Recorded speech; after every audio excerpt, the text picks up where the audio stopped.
Back to news. CEC విషయంలో కాంగ్రెస్ ఆరోపణలు సరికావని Telangana BJP chief Ramachandra Rao అన్నారు. సిఈసిలకు గతంలో కాంగ్రెస్ పార్టీ పద్మ పురస్కారాలు, రాజ్యసభ పదవులు ఇచ్చిందని గుర్తు చేశారు. ఎస్ఐఆర్ ప్రక్రియ గతంలో 12 సార్లు జరిగిందని గుర్తు చేశారు.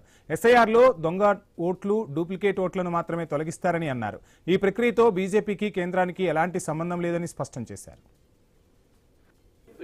ఇండియన్ సిటిజన్ 1983 అంటే కాంగ్రెస్ ఇంతకన్నా దొంగ పని ఏం చేస్తారండి?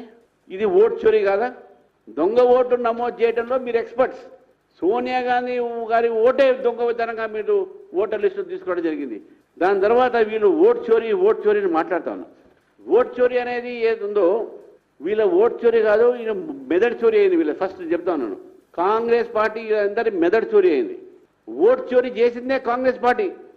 ఫస్ట్ 20 ఏదైతే సర్దార్ పటేల్ గారు, నెహ్రూ గారు ఇద్దరి మధ్యన ప్రైమ్ మినిస్టర్ పోస్ట్ కోసం ఎలక్షన్స్ జరిగినప్పుడు సర్దార్ వల్లభాయ్ పటేల్ గారికి 28 ఓట్లు వచ్చినాయి, నెహ్రూ గారికి 2 ఓట్లు వచ్చినాయి.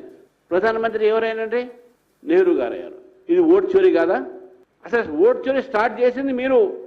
తర్వాత ఇందిరాగాంధీ గారు అలహాబాద్ హైకోర్టు 1975 అలహాబాద్ హైకోర్టు ఇచ్చిన తర్వాత మీరు ఈ దేశంలో ఎమర్జెన్సీ విధించి అన్ని అధికారాలు నాకే ఉండాలని చెప్పేసి రాజ్యాంగాన్ని చోరీ చేసింది మీరు కాదా?